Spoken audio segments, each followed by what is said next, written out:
Hi, my name is Peter Kaplowski of the Toronto International Film Festival, and if you're watching this, I trust you've just watched Paka, River of Blood, because joining me is its writer and director, Nithin Lukos. Nithin, thanks so much for joining me. Thank you. Thanks, Peter. Now, to begin with, I'd like to discuss the significance of the film's setting, Kerala. I understand this is where you grew up. Exactly. This is a place I was grown up, and yeah, this is a place I have experienced, and I know the place in and out. So this is your first feature. Did you feel like you wanted to make something that was, within your proximity, within your orbit?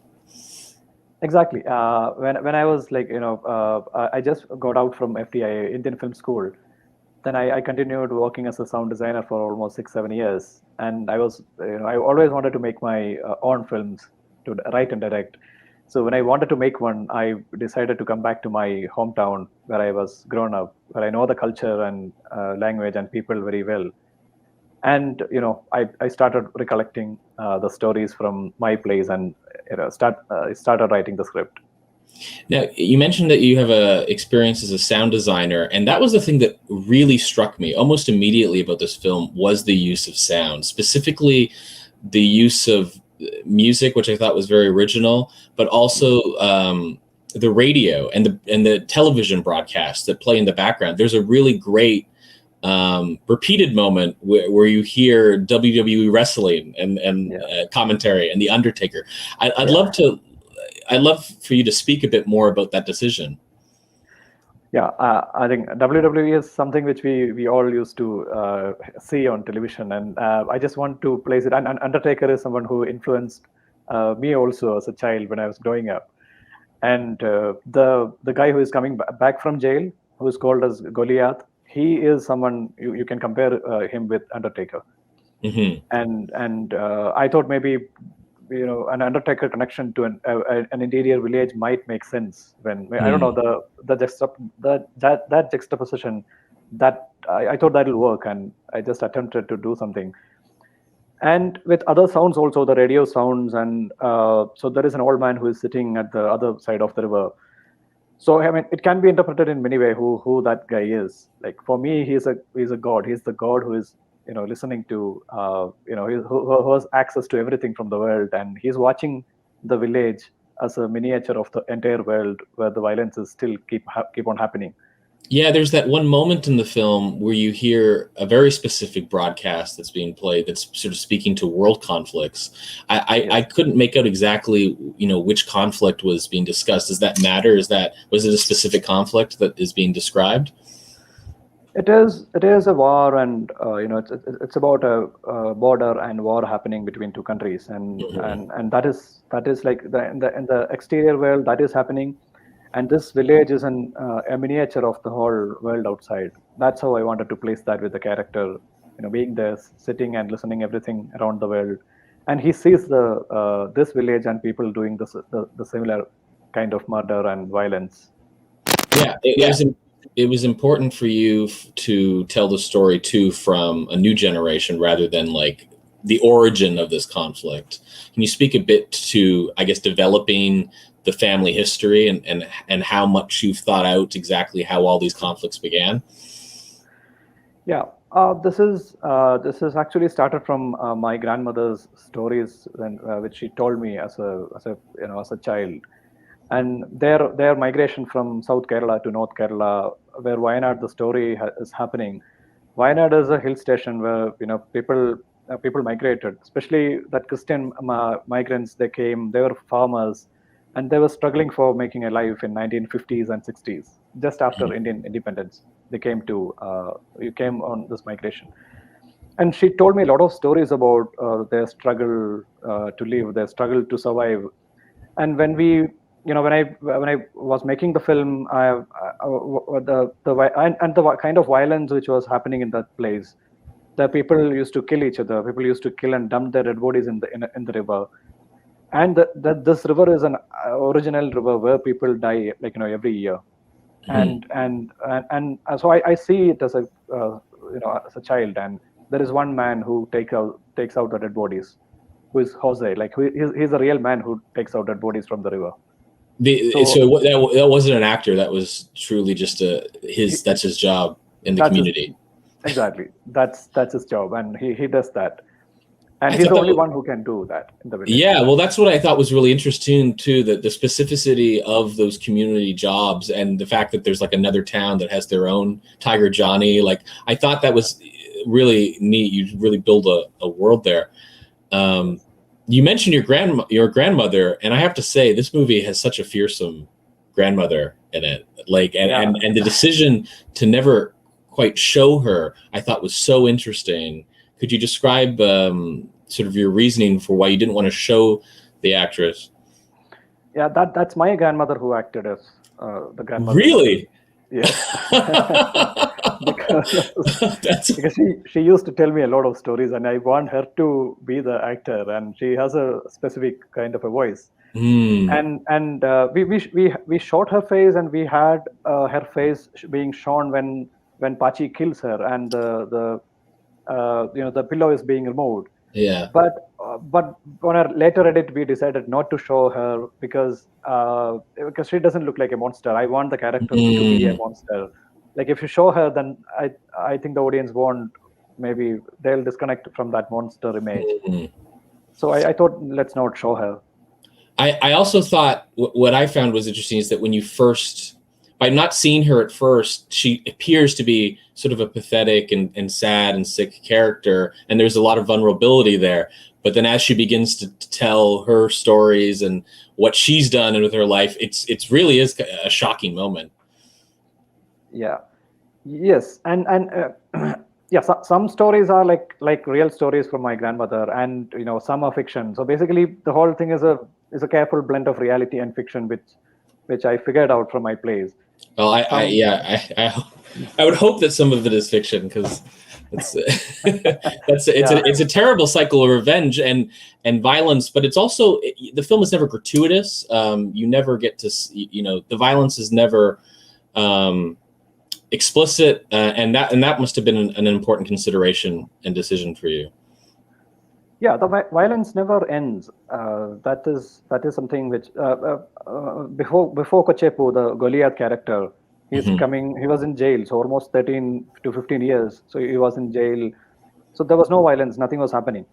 So they want Kochepu to come back and kill him. Like that. That's how they do it. Like I remember one family member was killed somebody. He has gone to jail.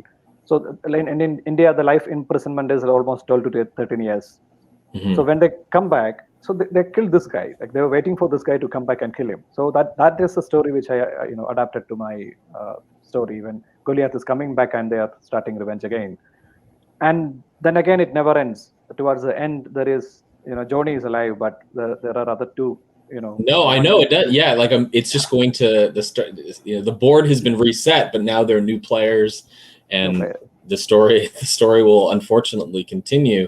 But I do like that Johnny and Anna, like, they seem to still be trying to hold a form of peace together. That there wasn't, they don't split, at least, which I was glad to see. Which very much could have happened in another drama. Another scene I thought was a really beautiful moment was when Kochepu goes to see a movie and is having such an emotional reaction to the film. Could you describe sort of the inspiration for that moment and what that also might be speaking about the character? Yeah. I mean, when we are discussing the violence, the nature of violence, and Kochepu is someone like Johnny, and who doesn't want to get into violence maybe in the past. That's why I showed him as a soft character. He's watching some big grade movie in a theater, and he started crying. Yeah. On some emotional dialogue, and others are like looking at Kochepu like he is someone who's gone to jail, killed somebody, gone to jail and coming back, but still an emotional, a very, very sane guy, but he doesn't want to get into it, and he repents what happened in the past. He never wanted to get in, and that's the same with Johnny again. Like, he doesn't want to get into it, but he is also, by fate, he is also getting into the cyclic nature of the violence. Yeah, he also Kochepu also sings a song soon after, and I was wondering if there was a specific reason for that song, and what sort of what might be the metaphor or the reason for its inclusion.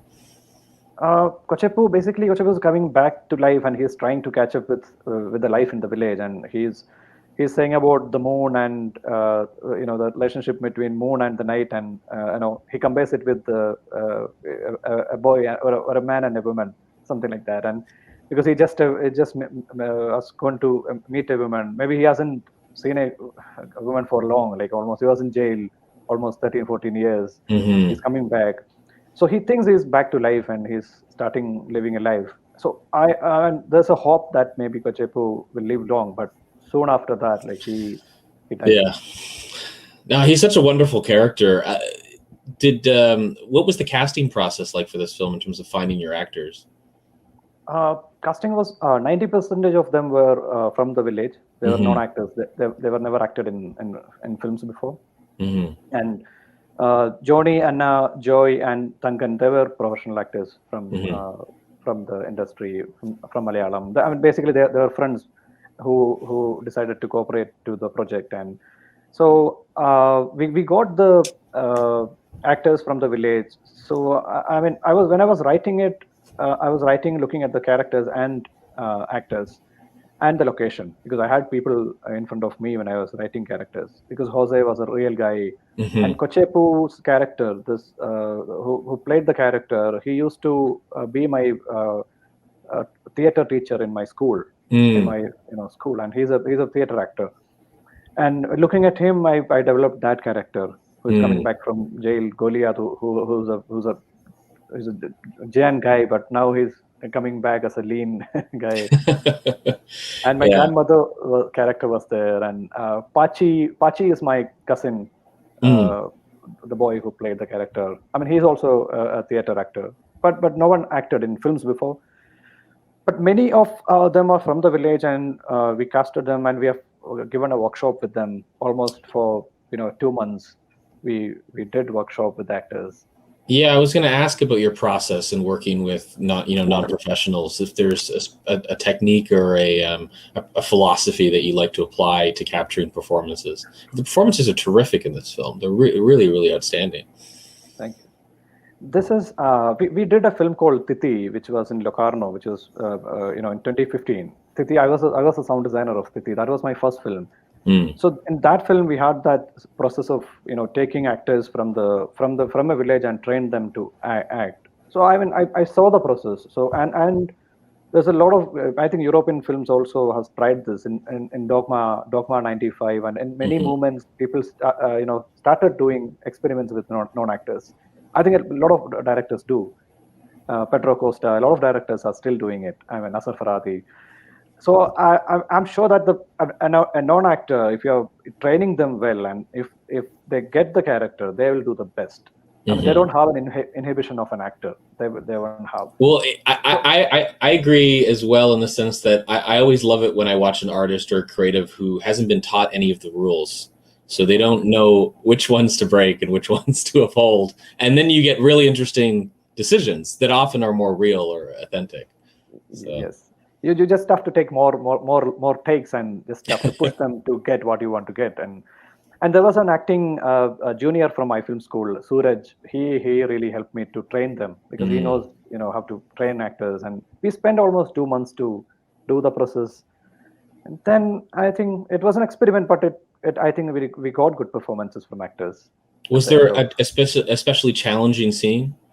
Do you remember, or a day where it was like, this is difficult? There were, like, the grandfather character was a little challenging in the beginning, but I think the first day of shoot or second day of shoot of any non-actor is challenging for for us. We had to reshoot some of the scenes, but after 3-4 days, like they are getting into pro actors. Like towards the end of the shoot, I don't have to brief them. They are pro. I was very happy during the end of the process. Was challenging. Will you return to your hometown to make another movie? Will you continue to make films in the setting? I will. I can, because now people trust me more, because it's in Tiff. It's a big thing. Well, we're so happy to have you here. People are really happy here that the film which we shot in a village, and it's going to Toronto Festival, and some of the geography that I really I found very striking is the image of the path that leads to the river. This sort of crevasse, this V that kind of acts like a threshold. I wonder if you could speak to again the specificity of that composition and that sense of and how you wanted to treat the river as a space. Yes, it's a V-shape entrance. That's what we called in the script. It's a V-shape. Okay, so that was always in mind. It wasn't. Yeah. It was in mind, and that's the entrance to the river, basically, to that trenches. So after shooting, the space is called as a V-shape entrance. So it didn't have a name, but now it has a name. So this V-shape entrance is like, I mean, in the film we used this we composed and we used this as a this is a visual motif in the film, which people are going down and coming up, and Kochepu is dying. He's going down. Pachi is going down to it. Basically, I treated it like a womb of the river, because the river is a silent witness to the whole. Maybe if river is a mother and the womb is the entrance of the womb is the V-shape entrance. So that is the connection which I have given to that shape. In one of the posters, we have drawn that V shape and with a womb and a kid within it and trees and stuff. Yeah. Could you speak to some of the sort of influences you might have drawn on from the film, either literary or cinematic, if any, that were important guiding principles? I started the film from the stories from my grandmother and from the river and Jose, but I mean gradually when I wasn't actually writing a Shakespearean tale, but it happened to be that in some way, because it's universal. But I think it has more connection with Mahabharata than Shakespeare. In Mahabharata, there are two families like Kauravas and Pandavas, so they're fighting each other, and there is a character of the blind king. So there's a blind grandfather who's Dhritarashtra, and his son Duryodhana, who's there to do anything, but he's also confused about I mean everyone in Mahabharata has a gray shade, and this film also they have the gray shade. So it's a combination of everything, because I used to read a lot as a child, and maybe Mahabharata influenced me a lot to find the nuances within a character, and maybe Shakespeare also affected in some way to get it, because I was a literature student. I read quite a lot of literature. Yeah, I mean, in the West, it's hard to not when there are ever families that are both alike in dignity, but hate each other. You're always going to think of Romeo and Juliet. But I mean, I do think the fact that it tells the story, I think, in an almost, there's something even more tragic in the sense that this violence is going to perpetuate and it is going to continue. And that, it did speak to me as, even though this is such a micro story, these are conflicts that do exist on a larger scale. Whether they're provincial, whether they're national, or whether they're global. Exactly. Look at the world now. Like now, the news are coming out. Like it's still going on. And people wonder how it even started. That's sort of the question that people keep asking. And then people make these efforts for peace, and after years of that, it suddenly there's a vacuum, and it suddenly comes back to conflict and to war again. So I think I'm very impressed with how such big ideas are placed on such an intimate story. And it's really a privilege and honor to be presenting this film at the Toronto International Film Festival. So thank you, Nathan. Thank you. Thanks a lot. And that's all the time we have for at the moment. But if you wanted to leave the audience with anything, I'm always curious too about what you might be working on next, please do share that. Yeah, I mean, I would like to thank my producers Raj R and Anurag Kashyap for making this film, because they trusted me, and I was a first-time filmmaker, and they trusted me, and they trusted the vision, and I thank them and my cinematographer, my editor, music director, all the team, cast and crew, and the village, like everyone, and Tiff for selecting the film. And the next film, I'm writing something. I'm working on something. I'm writing something intense, and the writing process is still going on. So maybe sometime next year, if possible, I'll try to shoot. Did COVID-19 affect this film's production? Yes, we just completed the shooting just before the pandemic. Like we started in last 2020 January, and February mid we completed. And during the and this is a film which says about 1 year. So we had to shoot the rain, we had to shoot different climates. So we had a B cam, and we were waiting for the rains in June and July last year. And we were under lockdown, but we used to sneak out and go to the river and shoot the rains and wind and stuff. So it was a long process of shooting. Yeah. Well, I mean, congratulations again. It's a terrific film. We're so happy to have you, and it's been a pleasure speaking to you about the film. Thank you. Thank you, Peter. Thanks a lot.